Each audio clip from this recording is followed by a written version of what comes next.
Hello all. Today I'll be talking about Rebecca Protten, a preacher and missionary from the 18th century. Rebecca Protten was a mulatto woman from Antigua.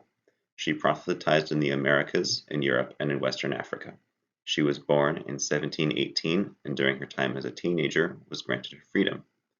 Protten decided that it was her mission in life to convert those who at the time were slaves to Christianity and, by way of this, teach literacy to those who were not allowed to learn to read or write under normal circumstances.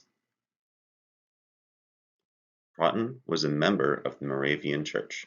Because this Moravian Church allowed women to participate in church goings-on not as equals, but in a similar manner as men, Protten was able to work her way into the position of preacher.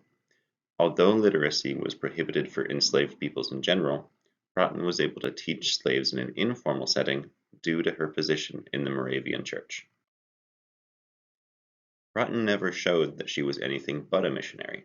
Her goal of teaching literacy to enslaved peoples, while intertwined with her goal of spreading Christianity, seemed merely a byproduct of quote-unquote civilizing those to whom the white slave owners referred as savages. We cannot know exactly what her mission or missions were, as we cannot ask her, and she was a product of her time. However, her influence as a teacher of literacy by way of religious evangelism paved the way for slaves to fight for their freedom with words rather than with violence. Anti-literacy laws at the time and later in the American South sought to combat literacy laws among black people due to the power it gave them. If slaves could read and write, it would be easier for them to organize rebellions and uprisings, which would lead to their freedom, which did not benefit the white owners.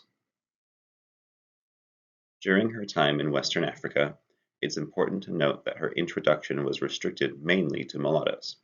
While not much was heard from her in her final years, the last that is known of her is that even though Moravian missionaries requested her help elsewhere throughout the West Indies, Protten chose to stay in Western Africa, likely due to her deteriorating health. As I mentioned before, we can only surmise what exactly Protten was thinking throughout her life. Olaura Equiano, a famous abolitionist and freed slave that you can see here, remarked that she was a high example of the use of Christian evangelism for the purpose of freeing African peoples. Protten was able to see that best way for her in her position to help her fellow African descended peoples was to use the tools available to her to gain them their freedom. Christianity, to her and to other abolitionists, was one way to go about granting African descended peoples their freedom. Slaveholders and slaveholding governments considered slaves to be less than that of their white compatriots. If missionaries could convert African peoples to Christianity, this could, in effect, raise their status more towards equality than if they remained animists.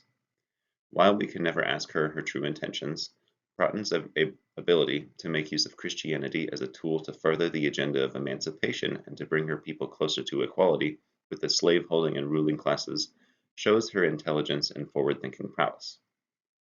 Some may argue that it was purely out of love for God and a desire for evangelism.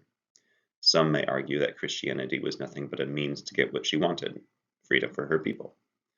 Personally, I believe she was a devout Christian, but to me, the cause of providing slaves a path to freedom was much more important to drive. Regardless, she impacted the world far beyond her death on the Gold Coast of Africa in 1780.